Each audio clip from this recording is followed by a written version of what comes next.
that is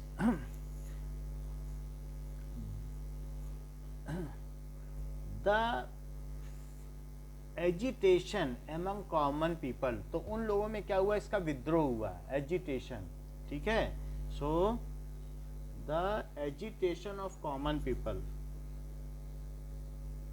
agitation का मतलब होता है रोष होना, रोष का मतलब कि असंतोष।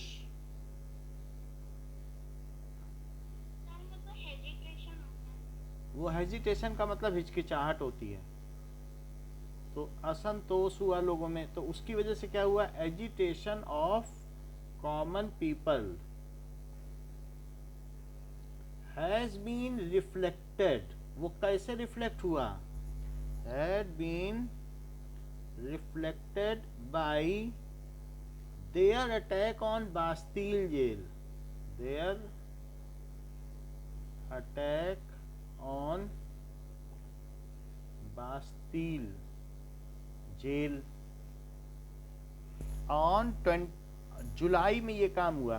तो 14 जुलाई, ऑन 14th जुलाई लोगों ने, जो वहाँ के आसपास के किसानों ने क्या किया, 14th जुलाई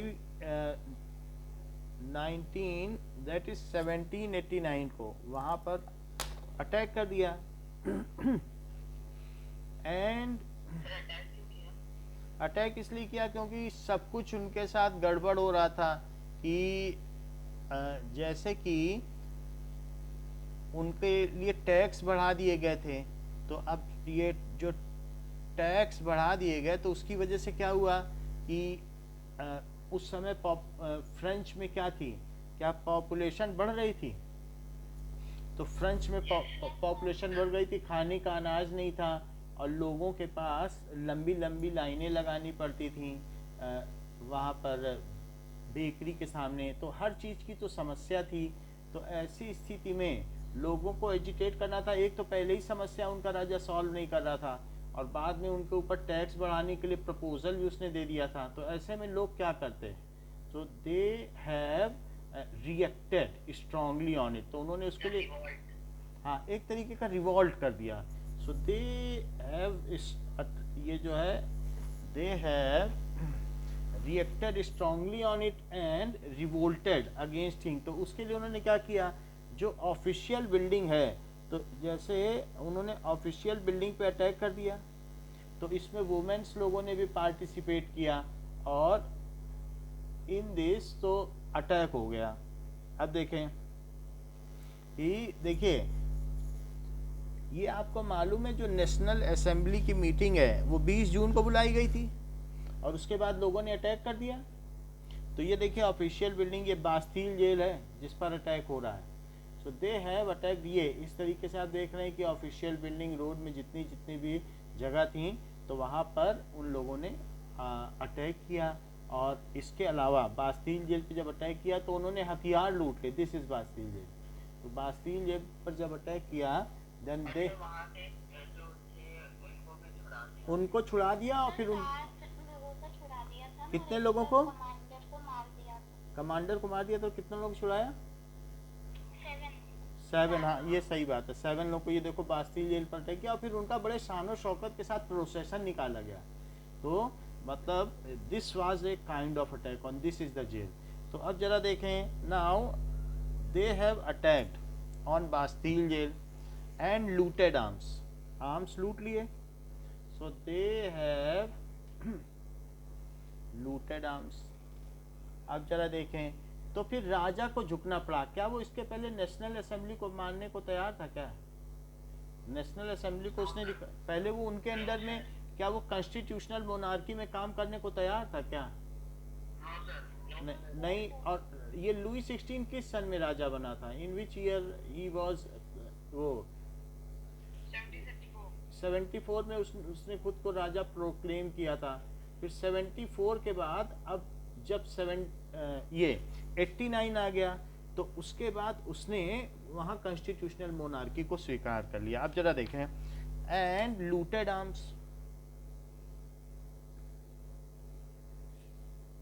अब आर्म्स लूट हो गए। सो इस तरीके से this agitation proved to fulfil. तो अब लुई ने क्या किया, लुइस 16 फाइनली उसने देखा कि लोग उसके खिलाफ हो रहे हैं, accepted recognition of national assembly, उसने मान लिया कि भाई आप लोगों की पहचान है, you are powerful.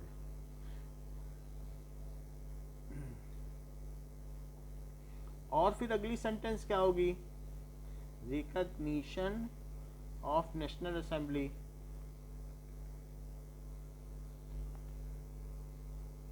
Assembly and agreed to work, agreed to work under it, उसके उनके टर्म्स और कंडीशन में काम करने के लिए वो राजी हो गया।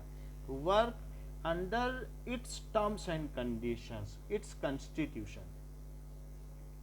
वरना तो राजा लोगों का अपना ही संविधान होता है, कॉन्स्टिट्यूशन, ठीक है। एज ए कॉन्स्टिट्यूशनल मोनार्क, खुद एक संवैधानिक राजा की तरह कार्य करने लगा कि हम आपके संविधान की सुरक्षा के लिए राजा बनेंगे, एज ए कॉन्स्टिट्यूशनल मोनार्क, ठीक है। तो ये बास्तील जेल के बाद उसने ये काम कर लिया। अब जरा देखो, फिर उसने अब एक दो अच्छे काम भी किए, मतलब या नेशनल असेंबली ने 14 अगस्त 1789, तो अलग अलग डेट हैं, दैट इज 20 जून 1789 को क्या हुआ बताओ। हाँ, अब ये तो आप बताएंगे, हम कैसे बता सकते हैं, वही तो आप ही।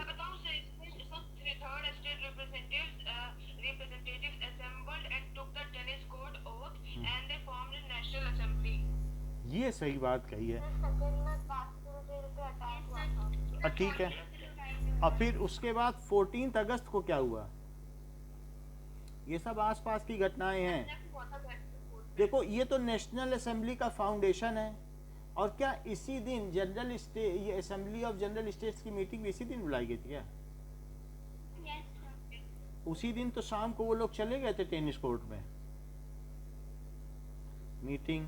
और ये क्या हुआ, तो लुई ने डिनाई कर दिया, बास्तील जेल अटैक हुआ, और बास्तील जेल का अटैक हुआ, कॉन्स्टिट्यूशनल मोनार्की फिर इसके बाद आ गई, अटैक हुआ और कॉन्स्टिट्यूशनल मोनार्क आ गया। अब देखो लास्ट में 14 अगस्त को फिर एक मीटिंग बुलाई गई नेशनल असेंबली के साथ, और उसने फ्यूडल सिस्टम, सामंतवादी प्रथा खत्म कर दी, abolition of feudal system. Feudal system का क्या मतलब होता है कि थर्ड स्टेट के लोग कर देते हैं, वो टैक्स देते हैं, और उससे जो ऊपर वाले लोग हैं, जो क्लर्जी और नोबिलिटी, उसका लाभ उठाते हैं। इस चीज को कहते हैं फ्यूडल सिस्टम। सो अब अबॉलिश कर दिया, बोलो।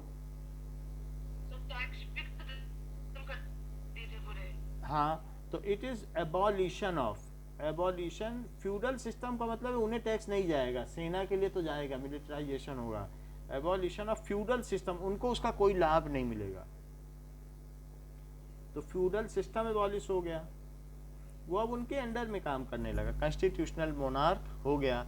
अच्छा, इसमें यह है abolition of feudal system of obligation and taxes, member of clergy were also forced to give up privileges. जो क्लर्जी लोग थे उनको अपने सारे अधिकार और सुविधाएं छोड़नी पड़ी, जो जमीन लेकर रखी थी वो सारा उनको छोड़ना पड़ा, ये सारी चीजें हुई, ठीक है। तो इसमें तो ये कह रहा है feudal system of obligation and taxes, लेकिन कोई भी देश बिना टैक्स के नहीं चल सकता है, तो बिना टैक्स के क्या सेना चलेगी? कुछ भी नहीं चल सकता, एक दिन भी नहीं चल सकता।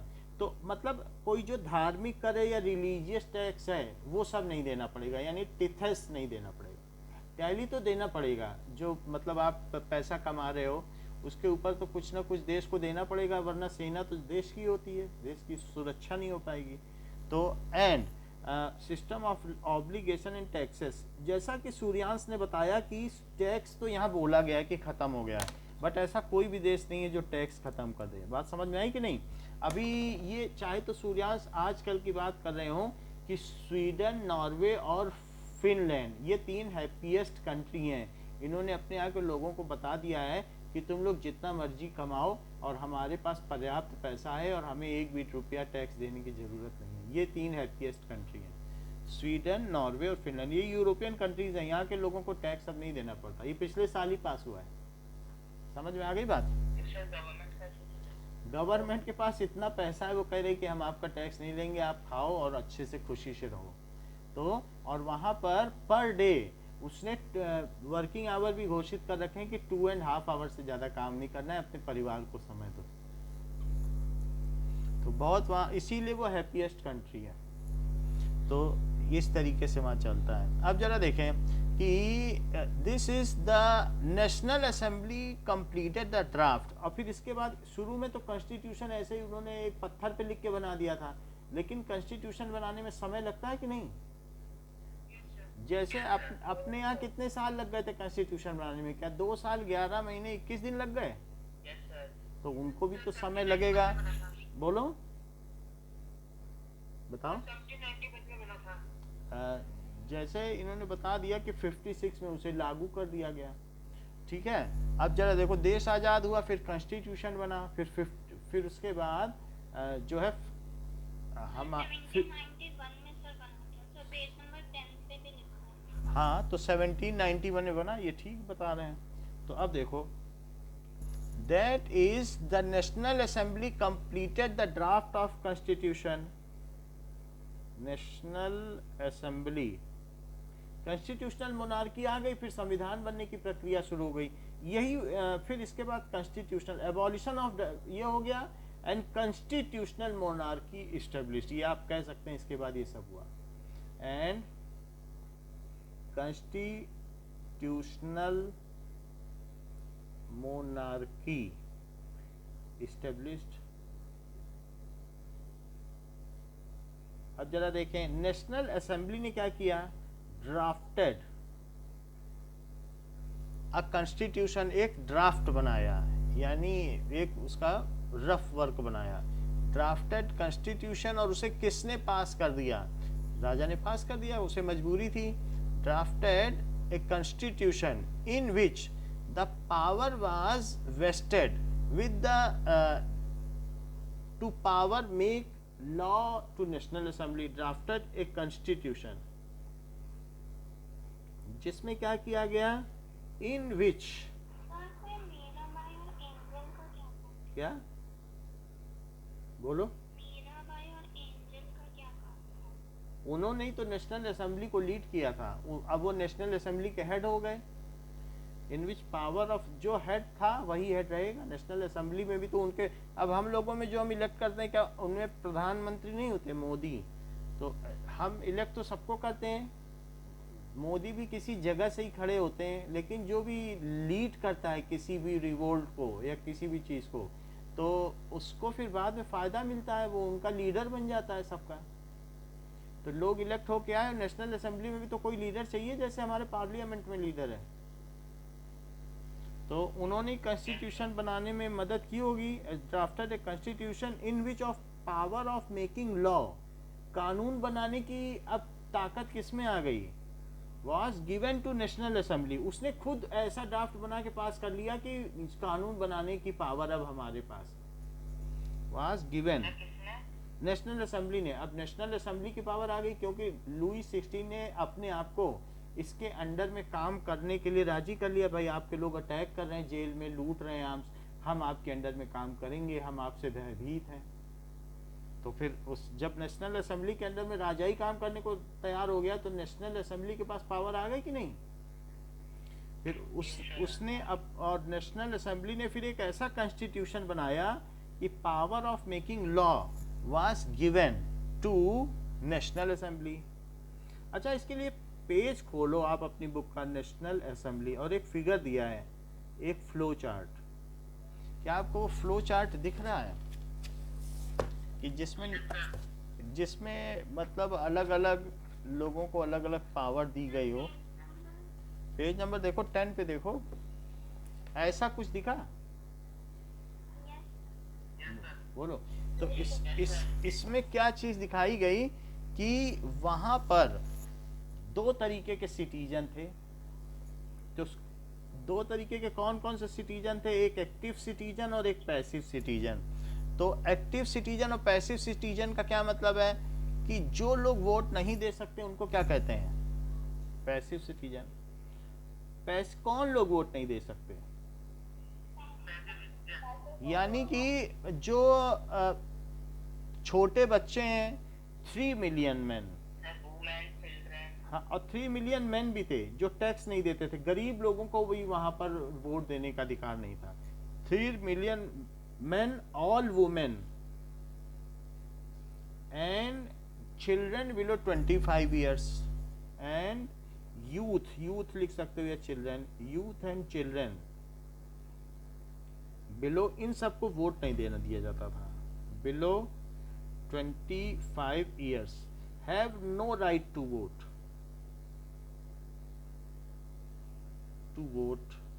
अच्छा, इनके साथ ही साथ एक एक्टिव सिटीजन्स भी थे। वो कौन थे? जो हायर टैक्स पेयर्स थे, जिन्हें वोट देने का अधिकार था। तो वो 4 million of A population of 28 million, total वहाँ 28 मिलियन पॉपुलेशन थी, जिसमें सिर्फ 4 लाख लोग ही वोट दे सकते थे। बाकी कितने लाख लोग थे जो जितने लोग नहीं दे सकते थे वो कितने थे? क्या ये 24 मिलियन थे? और ये कितने थे? 4 मिलियन। सो एक्टिव सिटीजन कौन थे? नागरिक का मतलब होता है सिटीजन। हाँ, तो अबाउट 4 मिलियन पॉपुलेशन जो हाईएस्ट टैक्स पेयर थे। और हाँ बोल। 3 मिलियन तो पैसिव सिटीजन थे, 3 मिलियन तो सिर्फ मैनी मैन थे, 3 मिलियन मैन थे, और बाकी तो ये सब भी थे। वुमेन एंड यूथ यंग लोग और चिल्ड्रन। एंड के उसके पहले कुछ नहीं, ठीक है। और अबाउट 4 मिलियन। इसमें कौन कौन आते थे? तो हाई टैक्स पेयर, जो हाईएस्ट टैक्स पेयर्स थे, और वो भी मेन, फीमेल को राइट नहीं था, ठीक है। अब देखो, ये लोग जब वोट देते थे तो कितने लोगों को वोट देते थे?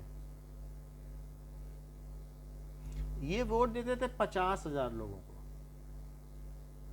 Elected members. तो इलेक्टर्स का मतलब क्या होता है? जो किसी को चुने उनको इलेक्टर्स कहते थे। दो दीज वर इलेक्टेड मेंबर्स, लेकिन ये खुद किसी को चुनने के लिए बने हैं, तो ये इलेक्टर्स हो गए। तो ये बाय वोट से बने हैं, इनको वोट दिया। अब ये इलेक्टर्स किसको चुनेंगे? ये चुनेंगे नेशनल असेंबली को। नेशनल असेंबली में कितने लोग थे?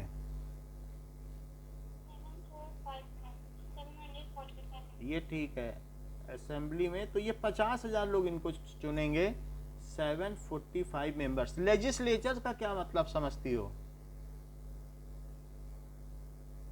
क्या जो लोग लॉ बनाते हैं वो लेजिस्लेचर होते हैं? yes, sir. हमारे देश में लेजिस्लेचर क्या है? कौन लेजिस्लेचर है? लॉ कौन बनाता है? कहाँ पे बिल पास होते हैं? पार्लियामेंट में, दिल्ली में, जो गोल गोल बिल्डिंग है, संसद भवन। बता। yes, तो वो लोग क्या हुए? जो प्रधानमंत्री, ये सब लोग क्या हुए? क्या वो लेजिस्लेचर हुए? yes, अच्छा, लेजिस्लेचर होता है और एक एग्जीक्यूटिव। एग्जीक्यूटिव का क्या काम होता है? एक होती है ये, जैसे कि हाँ, एग्जीक्यूटिव का मतलब है कार्यपालिका। जो कार्यपालिका, तो जो नियम बने, क्या उनको लागू करने की भी किसी की जिम्मेदारी होगी? yes, sir. जो कानून बनाएगी उसको क्या कहते हैं? क्या विधायिका? विधि का मतलब कानून होता है क्या? yes, sir. क्या हमारे देश में 3 सिस्टम है, legislature, executive and judiciary. yes, sir. क्या ऐसा भी कभी होगा कि कुछ लोग कानून तोड़ेंगे भी? क्या जब कानून बनते हैं तो तोड़े भी जाते हैं? yes, sir. उनको दंड कौन देगा? The judiciary. तो न्यायपालिका, ये किसी भी देश के 3 अंग हैं। कोई भी जो गवर्नमेंट होती किसी देश में, उसके 3 अंग कौन कौन से हैं? एक जो कानून बनाए, विधायिका जो कानून को पालन करवाए, कार्यपालिका, और तीसरी न्यायपालिका जो कानून तोड़े उनको सजा दे। तो legislature, executive and judiciary, these are the three important pillars of any ruling, या जिसको कह सकते हैं डेमोक्रेसी। तो जुडिशरी को कौन सेलेक्ट करता था?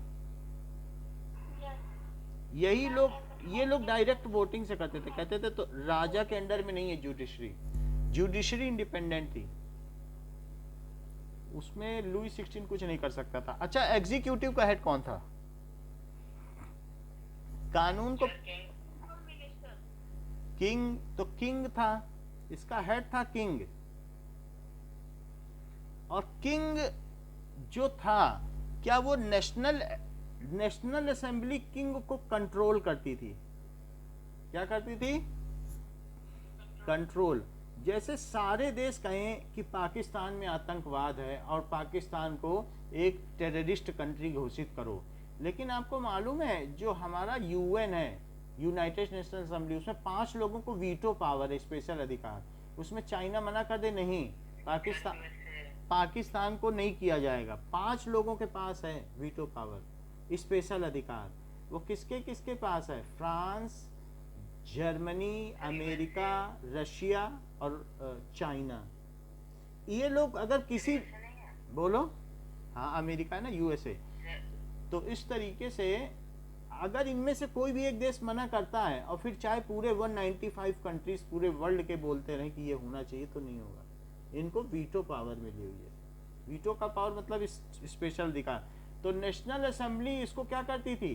कंट्रोल करती थी कि ऐसे करो, ऐसे करो, ये नियम बनाए, चलो इसका पालन करवाओ। और किंग को क्या अधिकार था?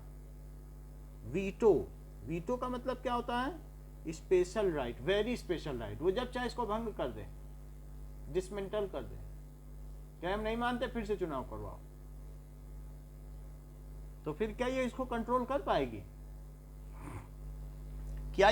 क्या ये 2 साल में 17 बार भंग की गई और इसका मजाक बनाया गया नेशनल असेंबली का? इस राजा ने इसको बिल्कुल पावरलेस कर दिया। जब ये कानून बनाती थी, ये भंग कर देता था, तो कोई मतलब रह गया नेशनल असेंबली का? No sir. और मिनिस्टर को कंट्रोल करती थी, लेकिन मिनिस्टर भी किसके अंडर में थे? वो भी तो राजा के अंडर में थे। Yes sir. तो मिनिस्टर्स को भी ये कंट्रोल करती थी, लेकिन कोई मतलब नहीं रह गया। राजा की बात मानेंगे कि इसकी? कंट्रोल करती थी कि जैसे अलग अलग मिनिस्टर होते हैं, फाइनेंस मिनिस्टर जो पैसे की देखभाल करते हैं, कुछ फॉरेन मिनिस्टर हैं, कुछ होम मिनिस्टर हैं, ऐसे हमारे यहाँ भी तरह तरह के मिनिस्टर हैं, अलग अलग विभाग देखते हैं। तो मिनिस्टर्स तो चाहिए चलाने के लिए, लेकिन फिर भी वीटो से इसको, veto is a special power given to king and he can dismantle the national assembly whenever he desires. So veto क्या थी बताइए? Special power. बोलो, बताइए। किंग को दी गई थी ये पावर, किंग को वीटो पावर दी गई थी। वीटो पावर क्या होती है? कि राजा जिसके अंडर में उसी को भंग कर सकता है। Veto is special power given to king. और किसने दी थी किंग को ये पावर? नेशनल असेंबली ने दी थी। Given to king whenever he desires, जब वो चाहे तो क्या करें? ठीक है, डिसमेंटल, ये जो भी नेशनल असेंबली को डिसमेंटल कर दे। National assembly and re election takes place, फिर से इलेक्शन होंगे, and new national assembly will be form by election. तो सारा समय तो इसी में लोगों का चला गया कि नई नेशनल असेंबली बनेगी, नए लोग आएंगे, तो यही चीज होती रही। Will be elected.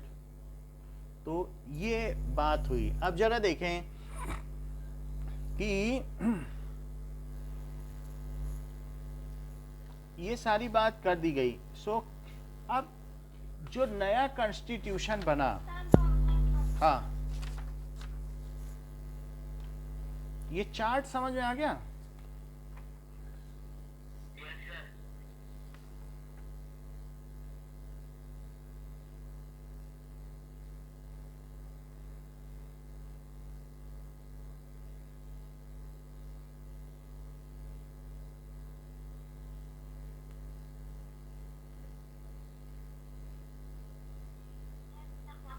अच्छा, अब पेज नंबर 40 निकालो।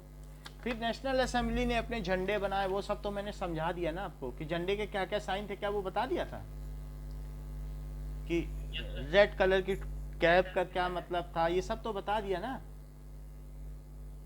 बताओ, ये जो भी हमने ये सारे सिंबल बता दिए थे आपको क्या? हाँ, अब अगले पेज पे आइए। इसमें जो France अबॉलिशेस monarchy and become a Republic, अब ये फर्स्ट वहां का रिवोल्ट है। फर्स्ट रिवोल्ट तो बास्तिल को बोला जाएगा। अब अगली बात देखो, फ्रांस, तो फ्रांस में अगर नेशनल असेंबली के साथ चीटिंग की जाएगी तो नेशनल असेंबली फिर छोड़ेगी क्या राजा को? सो अबॉलिशेस मोनार्की एंड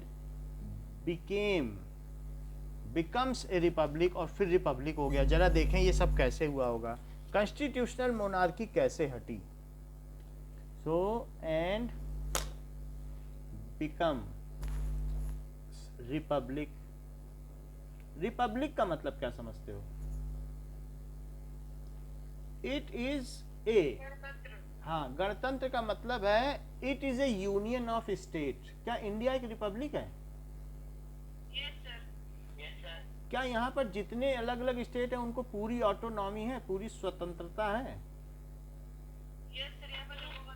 हाँ, लोगों का तो राज है, लेकिन जैसे यूपी है या हम राजस्थान में रहते हैं, तो क्या यहाँ के मुख्यमंत्री को पूरी पावर है? बोलो, पूरी पावर है। यहाँ का मुख्यमंत्री जिससे चाहे चाइना के लोगों को बुलाए, चाहे पाकिस्तान के लोगों को, उनसे व्यापार कर सकता है, जब तक कि वो कोई गलत काम नहीं करता है, बेईमानी नहीं करता है, तो ऐसे केस में स्कैम में नहीं पकड़ा जाएगा, तब तक उसके ऊपर सीबीआई इंक्वायरी नहीं कर सकती है। वो जैसे मर्जी अपने स्टेट को चलाए, वो राजा है यहाँ का, अपने स्टेट का। इस चीज को कहते हैं संघ, राज्यों का संघ। रिपब्लिक का मतलब क्या होता है? राज्यों का संघ। तो क्या हमारा देश एक राज्यों का संघ है? कि कहा भी गया जन गण मन, यानी जो ये जनतंत्र है और ये गणतंत्र है। गणतंत्र का मतलब रिपब्लिक है।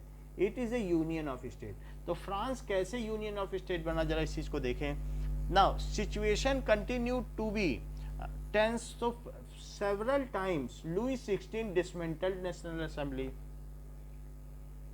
Several times Louis XVI dismantle किया। अब लोग का भरोसा उठ गया क्या इनसे, नेशनल असेंबली से? डिसमेंटल्ड नेशनल असेंबली, और बहुत सारे राइटर्स भी आ गए थे क्या, जैसे कि मीरा ब्यू, ये क्या कहते हैं, रॉस्यू, मोंटेस्क्यू, जॉन लॉक, ऐसे राइटर्स भी आ गए थे क्या नेशनल असेंबली? तो हाँ, अब जरा देखो, अब जो है वे मैनी रिवोल्यूशनरिस्ट, जो रिवोल्यूशनिस्ट थे और राइटर्स भी थे,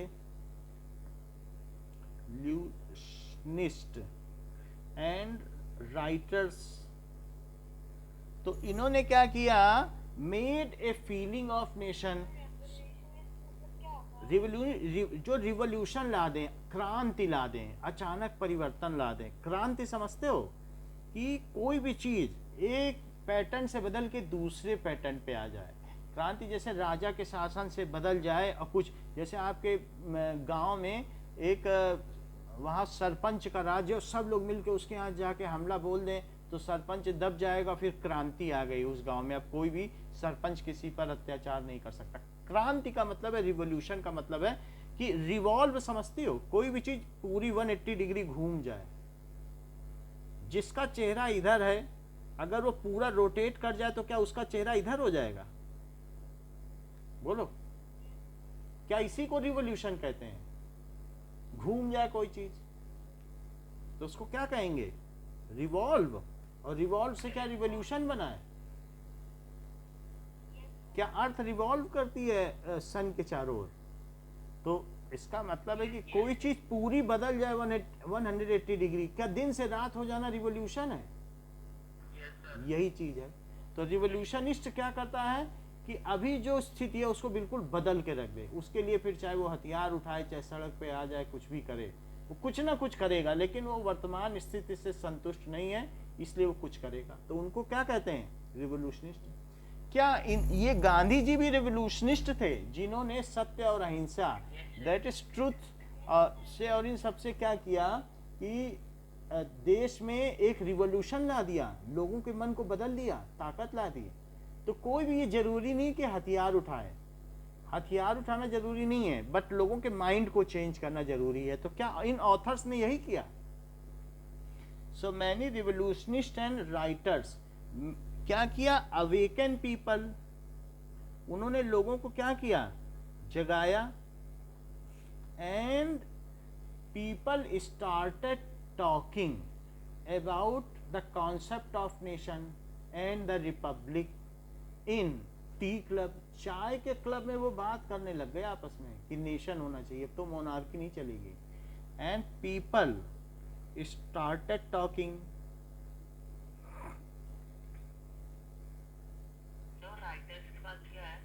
राइटर्स अवेकन पीपल, लोगों को जगा दिया,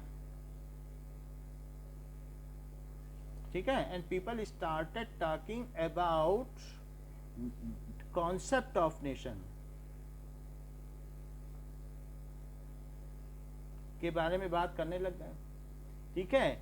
नाउ ऐसे में एक जैकोबिन्स क्लब की स्थापना हुई। नाउ जैकोबिन्स क्लब की स्थापना हुई। At the same time Jacobin, यहाँ पर क्या था? The most successful of this clubs were the Jacobins which got its name from the former convent of Saint Jacobin. तो इस तरीके से लोगों ने क्लब बनाना शुरू कर दिया। They talked about this issue in tea clubs. Club होते हैं कि नहीं, जहां पर लोग इकट्ठे होते हैं, इंटरटेनमेंट करते हैं। They talked about these issues in clubs. The most successful club कौन था? The most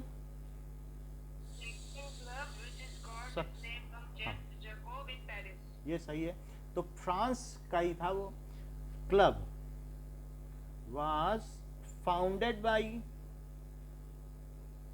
सेंट का मतलब तो संत होता है, और उसी का फुल फॉर्म एसटी होता है, तो Saint Jacobin, Saint Jacob Paris का जो था। And its name was given, इसका नाम क्या दिया गया? इसका नाम दिया गया was Jacobin club.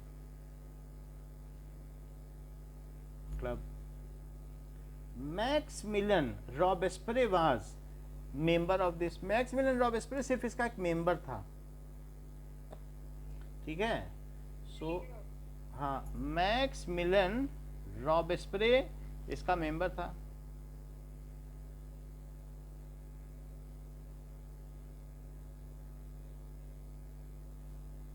Was member, active member कह सकते हो, सक्रिय मेंबर था। अच्छा, एक्टिव मेंबर ऑफ दिस। अच्छा एक बात बताओ कि अब national assembly, now national assembly lost its popularity among people. लोगों का भरोसा खो चुकी थी। क्यों? क्योंकि वो पहली बात तो 24 लाख लोग उसको इलेक्ट ही नहीं करते थे। सिर्फ कितने लाख लोग इलेक्ट करते थे नेशनल असेंबली को? 4 लाख। तो जो बाकी लोग बचे थे वो क्या करेंगे? क्या वो जैकोबिन क्लब बनाएंगे? 24 लाख वो भी तो चाहते थे, उनका भी तो देश है। यस, दैट इज 4 मिलियन, मतलब 40 लाख लोग, और बाकी जो भी बच गए 40 लाख, 240 लाख लोग उस समय इलेक्ट नहीं करते थे। तो नेशनल असेंबली ने क्या किया? एक तो वो was several time dismantle by Louis ने उसे भंग कर दिया था। नेशनल असेंबली, हमारे देश में पार्लियामेंट को कौन भंग कर सकता है बताओ? बाय राष्ट्रपति president Ramnath Kovind dismantled by Louis 16 several times.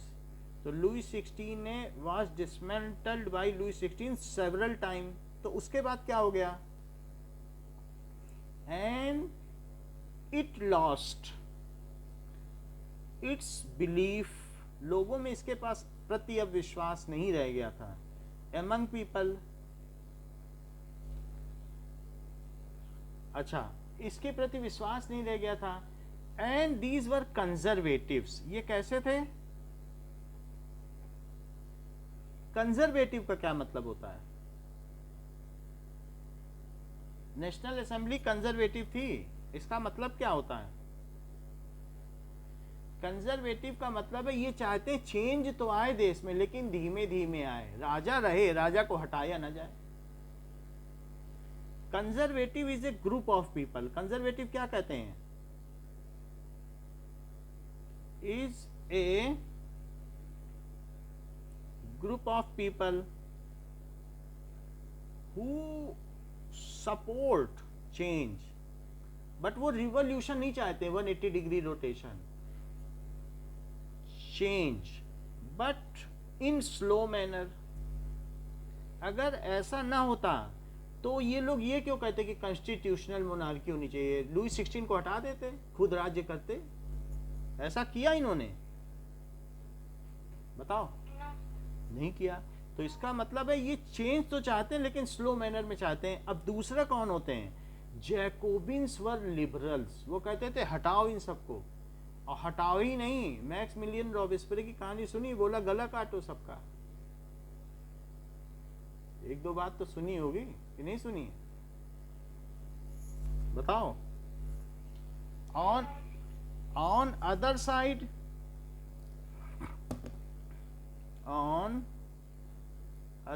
दो ही तरीके के लोग थे, एक कंजर्वेटिव से, दूसरे कौन से थे?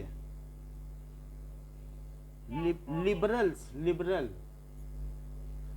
एक होते हैं रूढ़िवादी, एक क्या होते हैं? रूढ़िवादी. जैसे हम लोगों की दादी लोग होती, नहीं ये तो करना चाहिए, ये ऐसे करना चाहिए, वैसे करना चाहिए. एक बिल्कुल जो होते हैं क्रांतिकारी लिबरल, स्वतंत्रता चाहते हैं कि हमारे ऊपर कोई बंधन ना हो. तो जैकोबिन्स कैसे थे? जैकोबिन क्लब के लोग क्या जैकोबिन्स कहलाते थे? Liberals. They want full autonomy and no king. वो चाहते थे कि पूरी स्वतंत्रता और कोई राजा ना हो. They want full autonomy and no king. King चाहते ही नहीं थे. ठीक है. Now at the same time Maximilian Robespierre ने क्या किया? ये लिबरल है. लिबरल का मतलब समझ गए कि लिबरल लोग क्या चाहते हैं.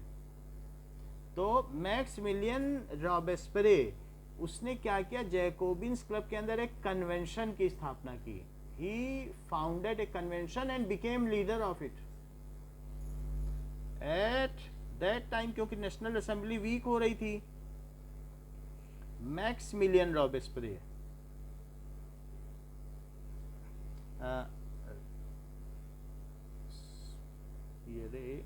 ठीक है, फाउंडेड कन्वेंशन.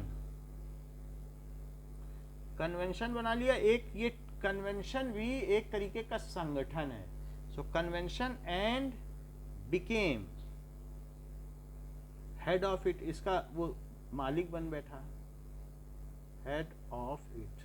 अब जरा देखो, ये तो बात हो गई कि मैक्सिमिलियन रॉबेस्पियर ने ये सब काम किया, लेकिन जैकोबिन्स क्लब के लोग कैसे थे और वो किस तरीके से रहते थे, जरा ये देखें. ये है लेडी ओलंपिया, जिसने क्या, ओलंपी डी गॉर्जेस, जिसने राइट किया और औरतों को जागृत किया. ये मैक्सिमिलियन रॉबेस्पियर. सो ये इसने फेमस स्पीच दी और लोगों को क्रांतिकारी बनाया. ये जैकोबिन्स क्लब की ड्रेस है. जरा इस ड्रेस को देखो. क्या ये स्ट्रिप्ड पैजामा पहने हुए हैं और आज़ादी की लाल टोपी लगाए और भाला लिए हैं? क्या ये जैकोबिन्स क्लब की औरतें वो भी स्ट्रिप्ड स्कर्ट पहने हुए हैं? तो दीज वर द जैकोबिन्स, इनको जैकोबिन्स कहा गया। और ये मैक्सिमिलियन रॉबेस्पियर है जिसने कन्वेंशन की स्थापना की और खुद उसका हेड बन बैठा। This is Maximilian Robespierre.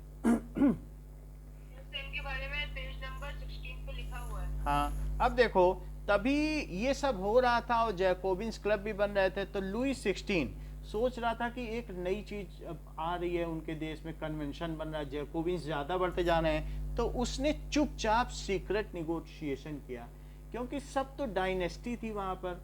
तो आप ये देखें कि ये जो यूरोपियन कंट्रीज थी, तो यूरोपियन कंट्रीज में नीचे इटली हो गया और यहाँ पर देयर वर इस तरीके से अफ्रीका हो गया। तो यहाँ पर एक प्रूशिया था, प्रूशिया जो अभी जर्मनी है, तो वो पहले क्या कहलाता था? प्रूशिया। और यहाँ क्या था बताइए, क्या यही फ्रांस है? तो फ्रांस के राजा ने क्या किया, प्रूशिया से नेगोशिएशन किया कि अपने ट्रूप्स भेजो और मैं नेशनल असेंबली को क्या करता हूं कि मजा चखाता हूं। So that Louis XVI had a secret negotiation with Prussia and asked him to send troops so that National Assembly and Jacobins Club could be dismantled permanently. तो अब क्या किया, by the time, ये दो डायनेस्टी हैं, दो राजवंशों के बीच में समझौता हो। जो प्रूशिया था वहां पर भी जो इटली के राजा थे तो वो राज्य करते थे। नाउ तो अब क्या हुआ, जस्ट होल्ड।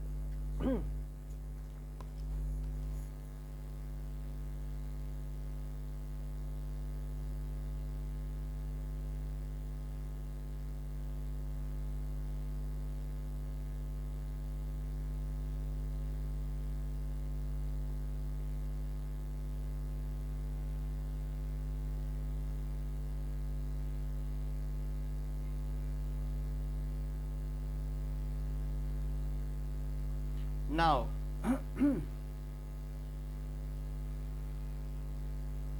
विक्टर इमैनुअल वहां का राजा था। कौन था वहां का राजा? Victor Emmanuel. तो वहां के राजा से इसने बात की। किसने बात की?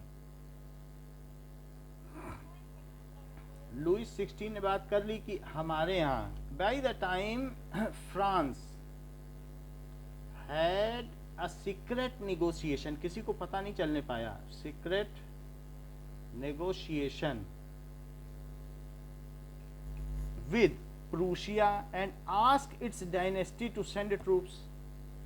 कह रहा था कि अगर नहीं तो फ्रांस में अगर कुछ होगा तो तुम्हारे यहाँ भी जैकोबिन्स क्लब बन रहा है, फिर वो तुम्हारे यहाँ भी सब जगह बनने लगे थे पूरे यूरोप में, तुम्हारे यहाँ भी मुश्किल में पड़ जाएगा, इससे अच्छा इसको यहीं दफन कर दो, वरना यूरोप में सारी डायनेस्टी चली जाएगी। Secret negotiation with king of Prussia. अच्छा, जो प्रूशिया था नाउ इट बातचीत की नाउ ये जो है card Germany with is extension, ये और बढ़ गया था बाद में ठीक है। And asked him to send troops, इससे क्या बोला कि ट्रूप्स भेजे। अब इसके बाद क्या हो गया, नाउ ऐसे टाइम पे बिफोर दिस कुड हैपन, ये भी 1789 की बात है, सितंबर की बात है। So the national assembly voted in April 1792 to declare war against Prussia and Austria. तो प्रूशिया से जब इसने बात की तो नेशनल असेंबली ने वार छेड़ दिया प्रूशिया एंड ऑस्ट्रिया के। Thousands of volunteer join the army, बहुत सारे लोग आर्मी को ज्वाइन कर गए। So this secret message was leaked and this जो सीक्रेट मैसेज था was leaked कि वो नेशनल असेंबली पे आक्रमण करने आ रहे हैं, लोगों पे तो नहीं अटैक करेंगे। किस पे करेंगे? जो पॉलिटिकल एक्टिविस्ट हैं उन पे अटैक करेंगे। That troops are coming from Prussia and Austria. That troops कहां से आ रहे हैं? कमिंग, क्योंकि ऑस्ट्रिया की राजकुमारी कौन थी? बताओ, क्या मैरी एंटोनिटी थी? तो वो तो उसकी मदद करेगा ही, तो वो नहीं चाहेगा कि उसकी प्रिंसेस वहां फुल फ्लैश पावर में रहे। बोलो किसने लीक किया? देखो, ये तो प्रूशिया है और इसके इधर पे ऑस्ट्रिया था, तो ऑस्ट्रिया तो उसकी मदद करेगा ही करेगा, लेकिन प्रूशिया भी मदद करेगा, क्योंकि अगर एक बार कहीं पर जैकोबिन्स क्लब बढ़ जाएगा तो क्या सब जगह वो फैल जाएगा और सब जगह की डायनेस्टी खत्म हो जाएगी। क्योंकि जैसा फ्रांस में हुआ था उसका दूसरी जगहों पे प्रभाव पड़ रहा था। That troops are coming from Prussia and Austria. Austria किस क्या ये लीक किसने किया ये नहीं बताया गया, लेकिन कोई ना कोई जो था राजा का वो इनका वफादार निकला, उसने लीक कर दिया। एंड कमिंग, बोलो, फ्रांस में किसी ने, ये राजा के परिवार का था।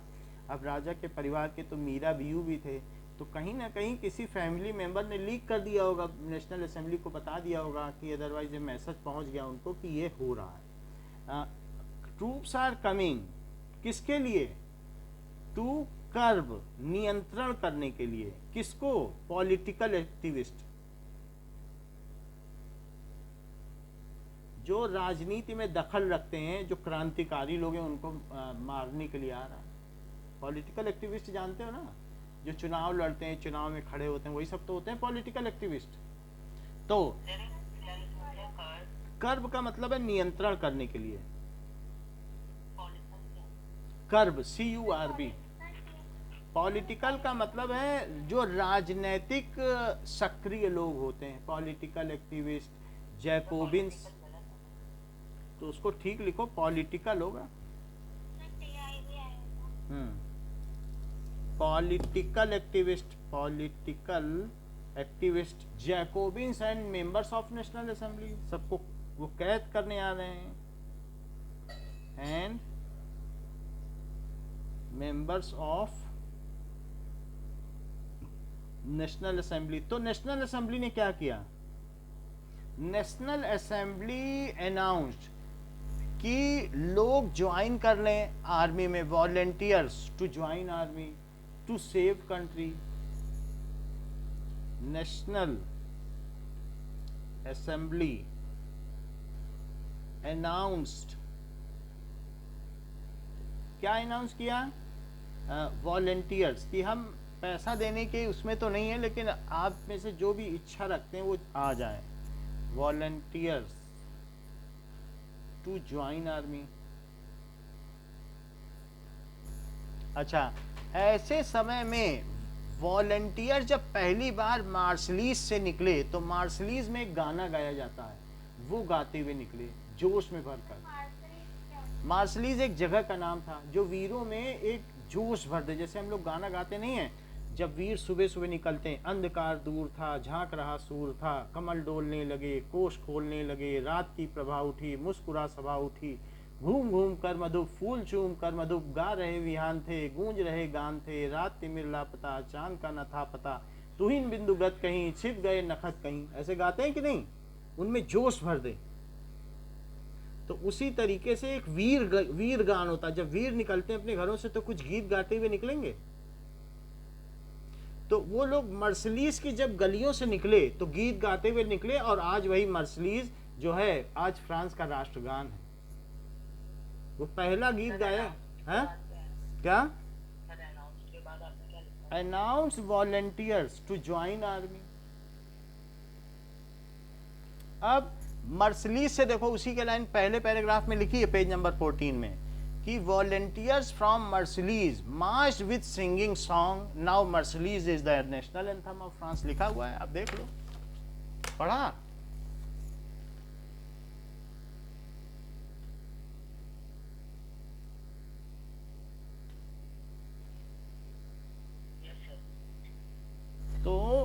the volunteers from Marseilles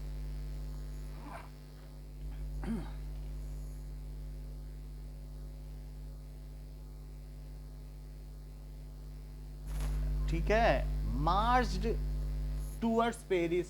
ये मर्सलीस एक जगह का नाम है। तो उन मर्सलीस के लोगों ने जो गाना गाया वही आज राष्ट्रगान बन गया है। ठीक है, marched towards Paris by singing a song. उन्होंने कोई वीर का गाना गाया, वीरों वाला। बाई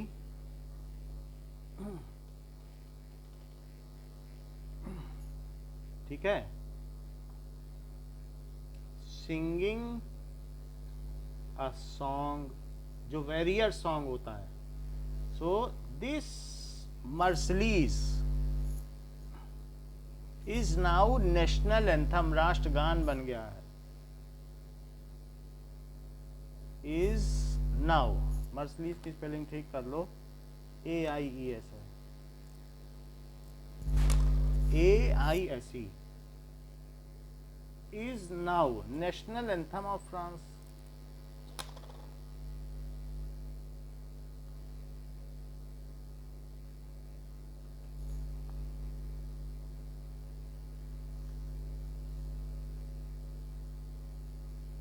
ठीक है, मर्सलीज वहां का राष्ट्रगान है। कभी कभी एक नंबर का पूछा जाता है। अब जरा देखो तो इसमें क्या हुआ। नाउ ये जो लोग थे इन्होंने क्या किया कि they attacked on palace of Versailles and Louis 16 was arrested.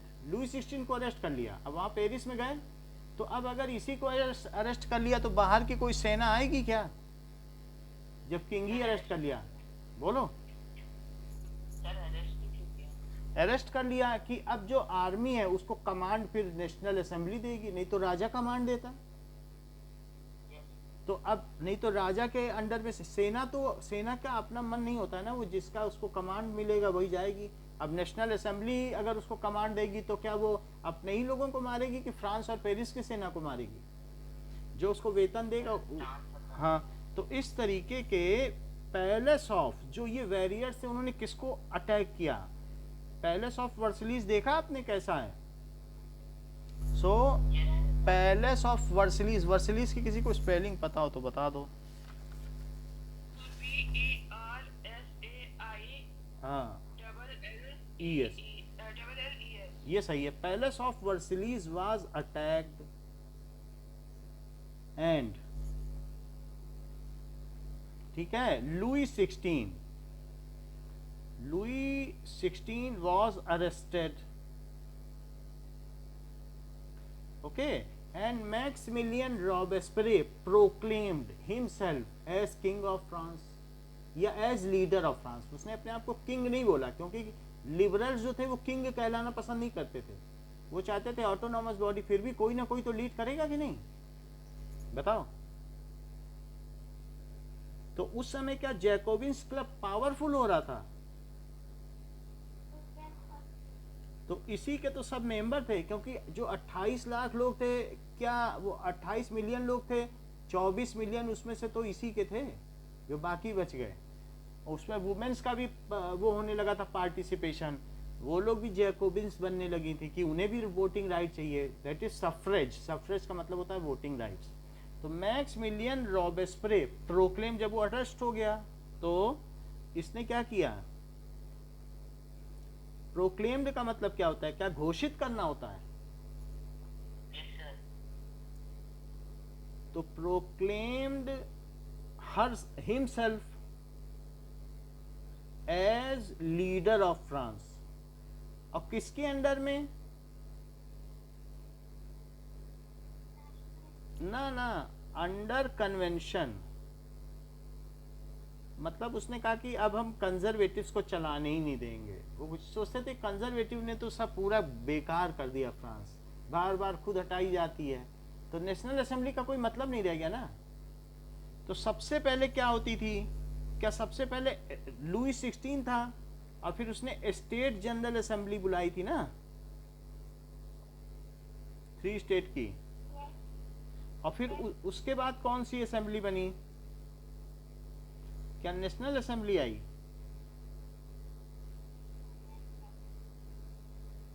और फिर अब क्या आ गया? कन्वेंशन।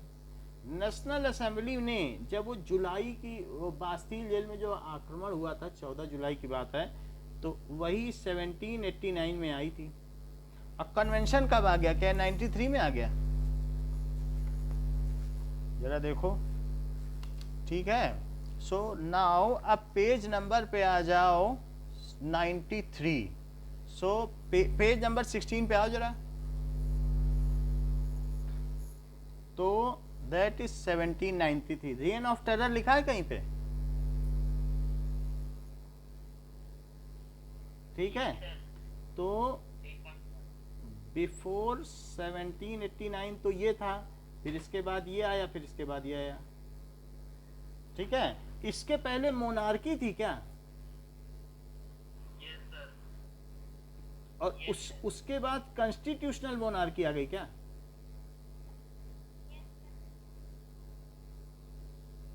मोनार्की। और फिर उसके बाद अब लीडर आया, जो मैक्सिमिलियन रॉबेस्पियर आया, वो एक लीडर की तरह, उसने अपने आप को किंग नहीं कहा। Maximilian Robespierre. कहीं आप ये तो नहीं समझ रहे हैं कि इस समय जो थे वो कंजर्वेटिव्स थे और अब लिबरल्स आ गए थे?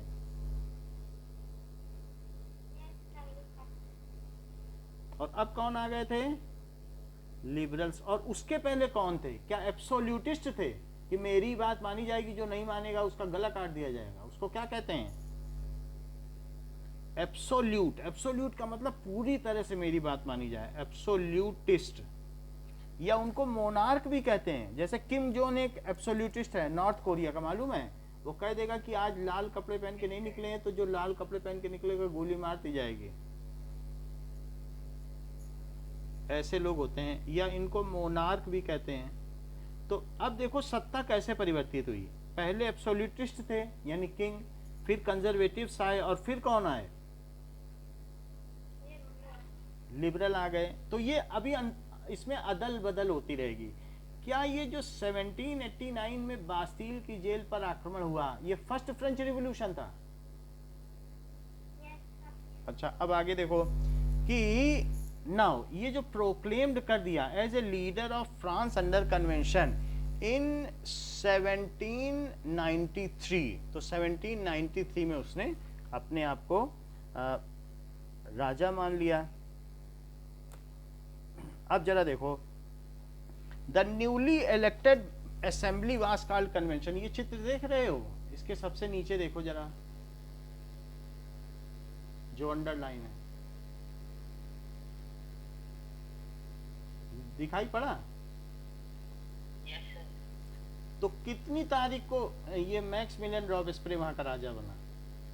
21 सितंबर 1792। ठीक है। सो अब जरा देखो नाउ कि ऑन 21 सितंबर 1792 मैक्सिमिलियन रॉबेस्पियर, ठीक है, ठीक है, declared self as leader of France, declared self as leader of France, ऐसा उसने कर दिया अंडर कन्वेंशन। कन्वेंशन का ही तो था वो, उसी ने तो कन्वेंशन बनाया था। अच्छा, अब जरा देखिए, तो लुई 16 वाज ट्रायल्ड। उसको कोर्ट में जो है ना, जैसे कोर्ट मार्शल होता है ना, ट्रायल होता है, ऐसे उसका ट्रायल किया गया। सो ये देखें कि लुई 16, हाँ बोलो। जो आपने बोला ना 21 सितंबर 1792, इस दिन तो मोनार्की जो थी फ्रांस में वो भी एबोलिश्ड हो गई थी और फ्रांस हाँ, को एक रिपब्लिक डिक्लेयर कर दिया गया था। फ्रांस को क्या किया गया? लीडर ऑफ फ्रांस, और साथ में monarchy was abolished. monarchy was abolished and France became republic. France became Republic. इसको कहते हैं फर्स्ट रिपब्लिक ऑफ फ्रांस. क्या बोलते हैं? पहली बार बना ना, बोलो. 3 बार बना है, लास्ट वाला फाइनल है. लास्ट वाला 1817 बनेगा और 1830 में सेकंड बार बनेगा, जुलाई रिवॉल्यूशन. अभी देखो पहली बार का देख रहे हैं. तो ये रिपब्लिक बन गया और मैक्सिमिलियन रॉबेस्पियर ने अपने आप को क्या कर दिया? क्या राजा घोषित? हेड. देखो उसके सबसे लास्ट वाली लाइन लिखो. As you know the republic is a form of government where people elect the government including the head. सब लोग उसको चुनते हैं. तो लोगों ने फिर किसका चुनाव किया? ठीक है. फिर उसके बाद नाउ ये तो बात सही है कि उसके बाद नाउ इलेक्शंस वर हेल्ड. ये न लिखें कि मैक्सिमिलियन रॉबेस्पियर वाली बात ये है, अभी डिक्लेयर नहीं किया. यहां तक बात कर लो. मोनार्की अबॉलिश हो गई थी. Now elections were held and convention जो था वो भारी मतों से जीत गया, क्योंकि नेशनल असेंबली को कोई वोट नहीं देगा. ठीक है. और उसने सफ्रेज दे दिया. यूनिवर्सल सफ्रेज का मतलब समझते हो? कि सबको वोटिंग राइट. ठीक है. ऑल्सो जो भी थे, जिन लोगों ने अटैक किया था कि मोनार्की तो खत्म हो गई उस समय, लुई 16 मतलब लुई 16 के जाने के बाद मोनार्की अबॉलिश हो गई. एंड जो नए इलेक्शन हुए तो उसमें इन्हीं लोगों ने, जब इलेक्शन हुए तो अब वो मोनार्की सिस्टम नहीं रहा. जो सेकंड और थर्ड स्टेट के लोग थे उनको भी वोटिंग राइट किया गया. Now universal adult franchise. Universal adult franchise का क्या मतलब होता है?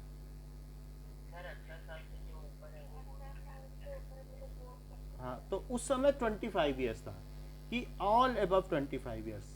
ये तो हमारे यहाँ ऐसा भी हो गया है. अभी भी वुमेन्स लोग स्ट्रगल कर रहे थे, एक्सक्लूडिंग वुमेन. वुमेन को अभी भी नहीं दिया गया. तो ठीक है, वो ये एप्लीकेबल हो गया.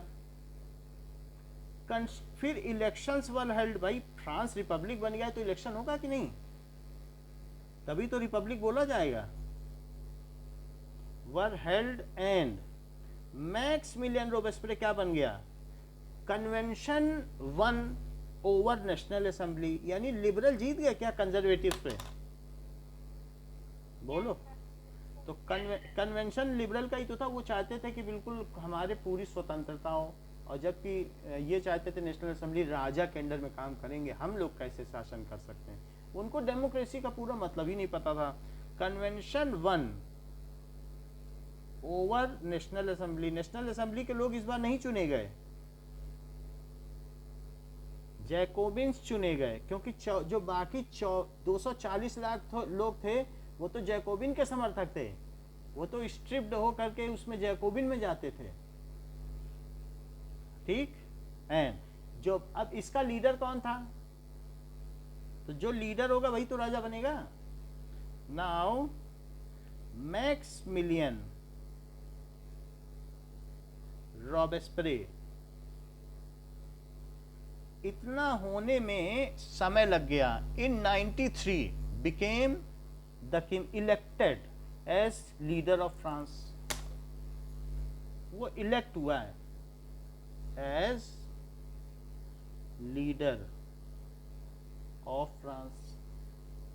अच्छा, अब वो फ्रांस का लीडर बन गया. लुई 16 का क्या हुआ बताइए? क्या उसका कोर्ट मार्शल किया गया? Now Louis 16 was court martial. उसको उसके सामने, सभा के सामने बुलाया गया. ठीक है. जो इलेक्टेड मेंबर्स की सभा थी वाज कोर्ट मार्शल. मार्शल के साथ लाया जाता है, उसको कहते हैं court martial. And court martial, जरा ये देखो, क्या ये लुई 16 खड़ा है बीच में सभा के मध्य में, और इसे अपराधी घोषित किया गया है. इसका ट्रायल हो रहा है. बताओ, इसका ट्रायल हो रहा है कि नहीं? अच्छा, जब इसका ट्रायल हुआ, कोर्ट मार्शल एंड उसके तुरंत बाद ये सब जो हुआ है, इलेक्ट कब हुआ है बताइए? 1793 में। 1793 में लिबरल्स के हाथ में सत्ता आ गई है, मतलब 93 में आई। कब आई है?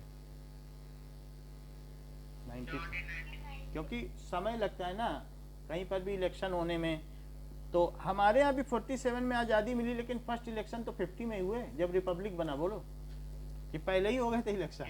पहले तो हम यही सोचते थे कि हम क्या बनना चाहते हैं, हम मोनार्की बनना चाहते हैं कि लिबरल बनना चाहते हैं। तो हमें तो 2-2.5 साल इसी में लग गया सोचने समझने में। लेकिन बाद में हमने सोचा नहीं, हम तो डेमोक्रेसी बनना चाहते हैं, रिपब्लिक बनना चाहते हैं। तो अंडर फर्स्ट रिपब्लिक जब कॉन्स्टिट्यूशन बना तो हमारे यहाँ इलेक्शन हुआ। 50 में हुआ था इलेक्शन, 47 में आज़ाद हुए थे। तो Louis 16 was court marshalled and found guilty.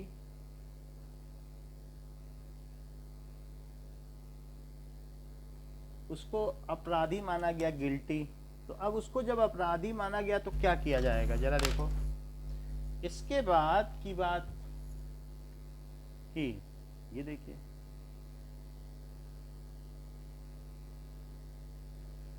ये सब तो मीरा व्यू हैं जो टेनिस कोर्ट में ओथ ले रहे हैं, और एबी सेबी। अच्छा, ये भी अलग अलग हैं। Two treasuries of treaties of government, the spirit of law, ये जो जिसने लिखा जॉन लॉक और मॉन्टेस्क्यू हैं ये लोग।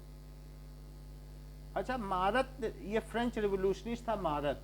तो ये बहुत बड़ा पॉलिटिकल एक्टिविस्ट था, ये रॉबेस्परे के समय में था।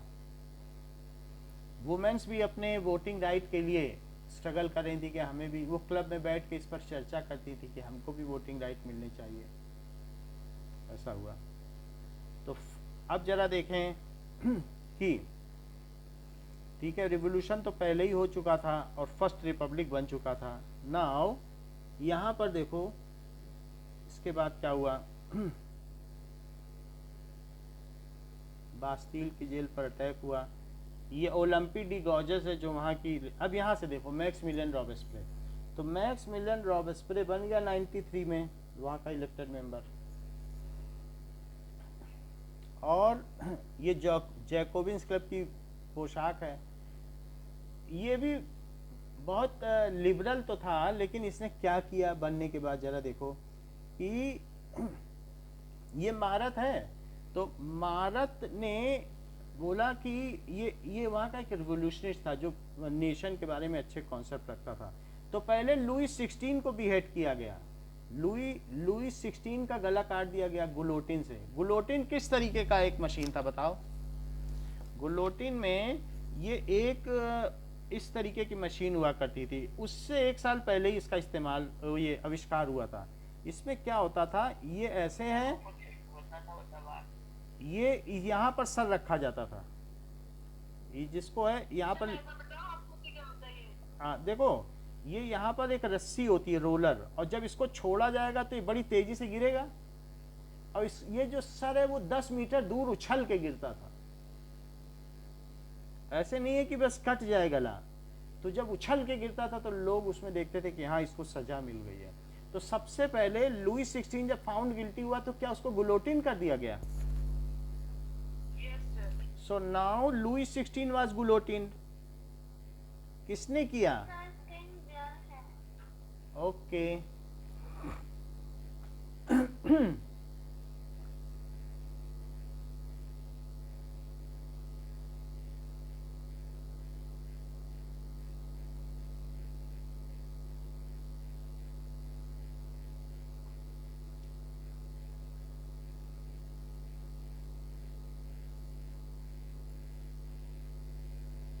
अब देखिए कि ये यहाँ ये है। तो लुई 16 वाज गुलोटिन्ड।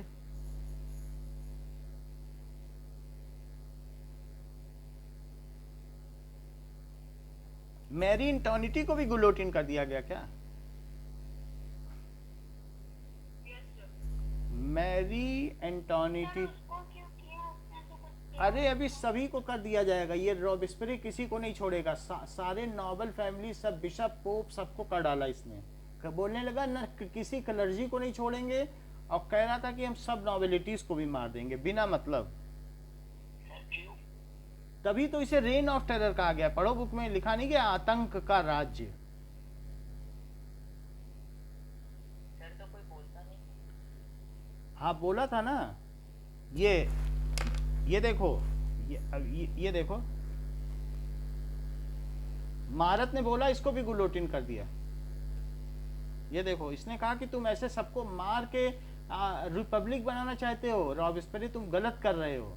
तो इस मारत को भी जो है गुलोटिन कर दिया गया। देख लो आपकी बुक में लिखा है कि इसने बोला it is not good, whatever you are doing that is wrong, then Marat was also guillotine. कहीं लिखा हुआ होगा, आपकी बुक में ही है, बुक से ही लिया गया है, बट आप देख लेना। चलिए आगे देखते हैं कि ये जॉन पॉल मारत, इसको भी इसने मरवा दिया। तो फिर कौन बोलेगा? नाउ दिस इज, अब देखो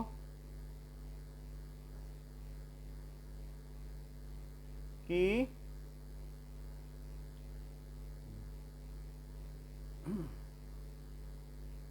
उसके बाद इसको क्या किया, जब मारत को भी मार दिया, मारत को मारने के बाद इसने सारे नोबिलिटीज को भी मार दिया, ऑल पोप को मार दिया। फिर इसके बाद क्या किया लोगों ने, 1 साल बाद ही किसको मार दिया? ये किसका नाम लिखा है? उसी का गला कटवा दिया। लोगों ने कहा ये तो आतंकी है, इसको हटाओ। देखो गुलोटिन हो रहा है मैक्सिमिलियन रॉबेस्पियर, सब लोग देख रहे हैं। बड़ी सी एक है कि नहीं? और ये देखो, सो इसलिए चोपिंग हेड, ये उसका हेड है, दिखाया जा रहा है कि देखो हम लोगों ने काट दिया मैक्सिमिलियन रॉबेस्पियर। ये देख लो, चोपिंग हेड हो रही है। बात समझ में आ गई? गुलोटिन कैसी मशीन है, नीचे आती थी, सर काट देती थी। तो इस तरीके से अब देखो 5 मेंबर कमेटी बनी। उसके बाद क्या उसे कन्वेंशन का डायरेक्टरी कहा गया?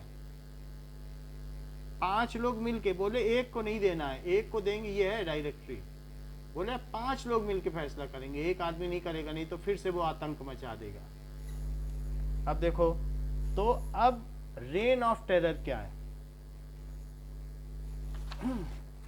कि मैक्सिमिलियन रॉबेस्पियर गुलोटिन्ड, उसी पे आ जाओ पेज पे जिसमें रेन ऑफ टेरर लिखा है। तो Maximilian Robespierre was had rained on France. उसने कितने समय तक राज्य किया? क्या 1 साल तक राज्य किया अंडर कन्वेंशन? बोलो।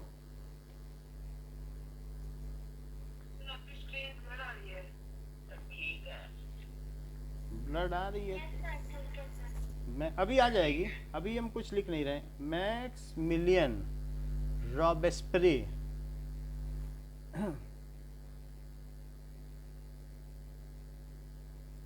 ठीक है, हैड रेन्ड, कब तक शासन किया?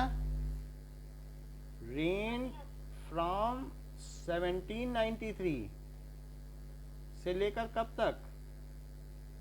19। He guillotined most of the nobles and clergy. उसने सबका ट्रायल किया और सबको अपराधी बना के गुलोटिन कर दिया।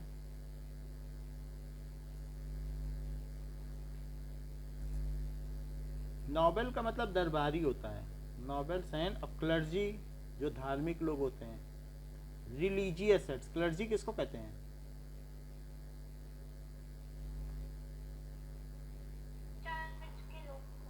हाँ, चर्च के लोग को रिलीजियस हेड्स होते हैं, वो उन्हीं को क्लर्जी कहते हैं। तो उनको भी गुलोटिन कर दिया। और क्या किया? And all other political party, national assembly को भी गुलोटिन कर दिया। बोलो। नेशनल असेंबली में 745 मेंबर से सबको गुलोटिन कर दिया कि बाद में कोई उसका सामना ना कर सके। अरे सारों में तो नोबलिटीज कितने ज्यादा थे, उन सबको कर दिया। तो 745 की आप क्या बात करते हो? कि जो उसके खिलाफ जिसने बोला, कन्वेंशन में जिसने उसके खिलाफ बोला, उन जैकोबिन्स को भी गुलोटिन कर दिया, अपने ही समर्थकों को कर दिया। लोग बोल रहे थे तुम गलत कर रहे हो, ऐसे मत करो, ये रिपब्लिक नहीं है, तो गुलोटिन कर दिया। And all it's party members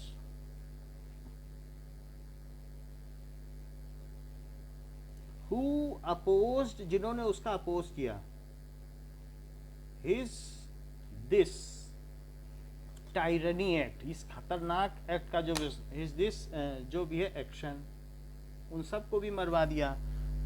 ultimately फिर लास्ट में क्या हुआ कि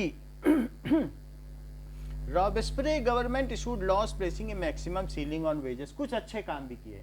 इसने क्या किया कि maximum ceiling on wages and prices की इससे ज़्यादा आप किसी चीज़ का प्राइजेस नहीं ले सकते हो। मतलब किसी चीज़ का, जैसे गेहूं है, ये नहीं है कि आप 10 रुपए की जगह 100 रुपए में बेच दो अगर कहीं पर लाभ उठाने के लिए।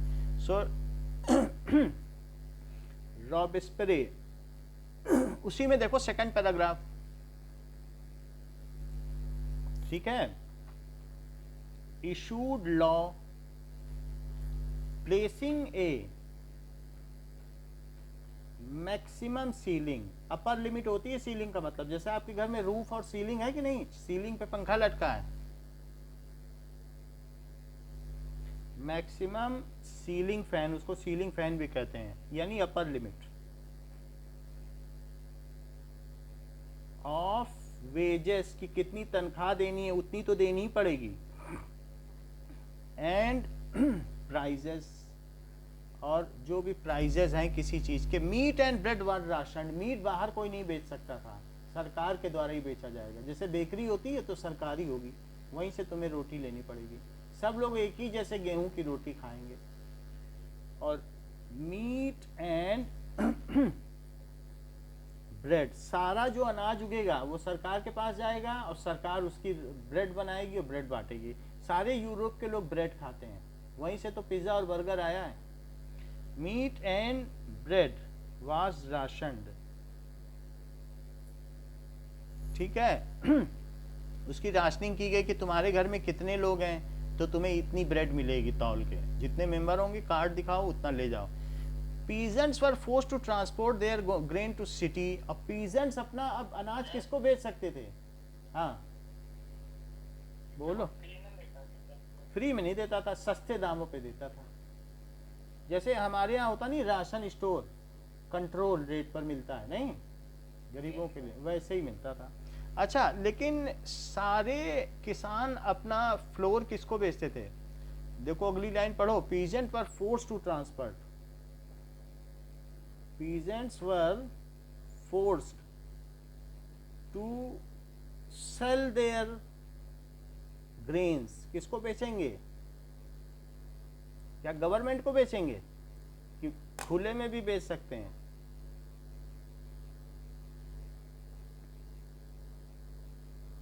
गवर्नमेंट को देंगे, फिर गवर्नमेंट सबको बांटेगी बराबर बराबर। इसके अलावा कि सबको इक्वलिटी ब्रेड दी जाती थी। The use of more expensive white, गेहूं की ब्रेड खाना उस समय अपराध था, जौ की ब्रेड खिलाई जाती थी जिसमें चोकर मिला रहता था, उसको इक्वलिटी ब्रेड कहते थे। गेहूं महंगा था तो राजा लोग, नोबेलिटीज लोग गेहूं की ब्रेड खाते थे, अच्छी ब्रेड। व्हाइट, एक व्हीट ब्रेड आती है, एक व्हाइट ब्रेड, जानते हो आप लोग क्या? तो उस समय व्हीट ब्रेड चलती थी, उसको इक्वलिटी ब्रेड कहते थे, मैदे की नहीं चलती थी। So the wheat bread was जो है वो फॉरबिडन हो गई थी। तो व्हीट ब्रेड, या ये कह सकते हैं कि व्हाइट ब्रेड जो मैदे की बनती है ना, जिसका हम लोग भटूरा बनाते हैं, उसे मैदा कहते हैं कि नहीं? White bread was forbidden and all were forced to eat wheat bread। जो थोड़ा जिसका कलर डाउन होता है, जानते हो कि नहीं?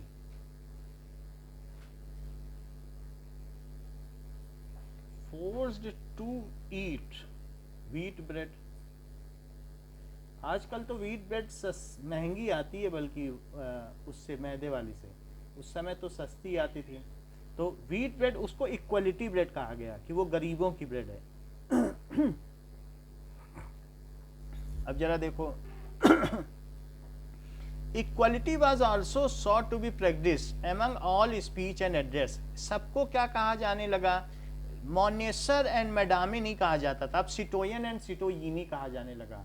पहले सर एंड मैडम बोला जाता था फ्रांस में, लेकिन अब and sir and madam was abolished. क्या बोला जाने लगा? Sir and madam was replaced by कि हम सब इक्वल सिटीजन हैं। तो सिटोयन, सिटोयन का मतलब क्या है कि सिटोयन एंड सिटोयिनी, दैट मीन्स सिटीजन। तो सिटोयन मैन को बोला जाता था। क्या उसी से वर्ड सिटीजन आया है? बोलो। Yes sir. Yes sir. So and citoyenne वो लोग किसको बोलते थे? ना, citoyenne, that is for women,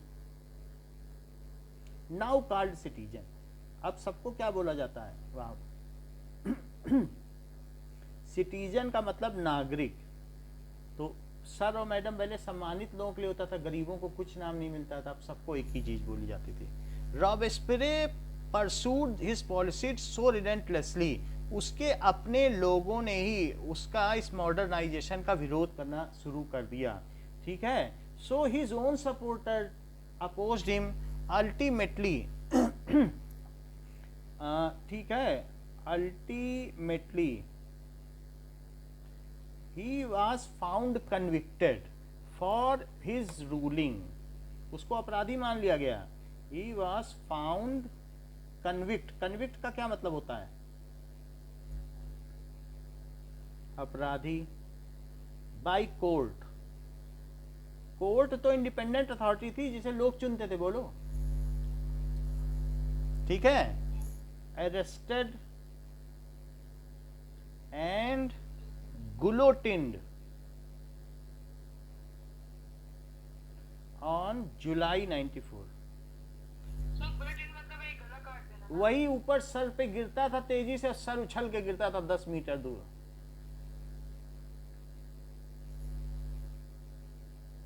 and guillotined on July 9 अभी भी होता है sir. and guillotined on July 94। अब जरा देखो कि एक मिनट,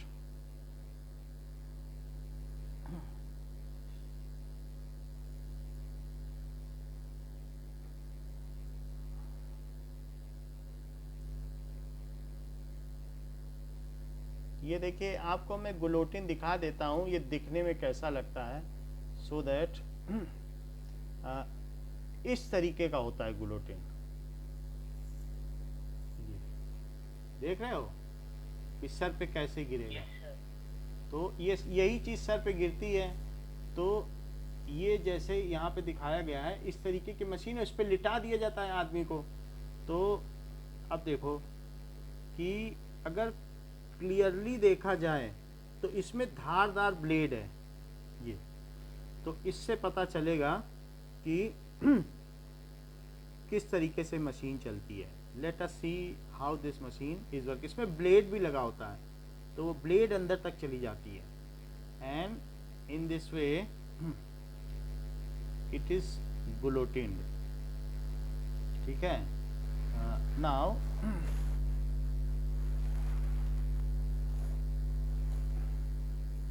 just wait।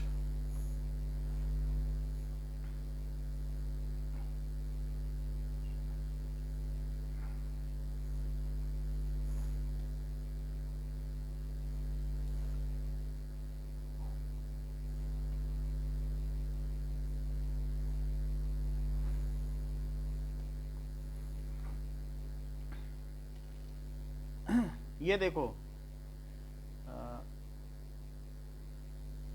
कि गुलोटिन कैसे काम करता है, कि हाउ ये गुलोटिन की ब्लेड देख रहे हो?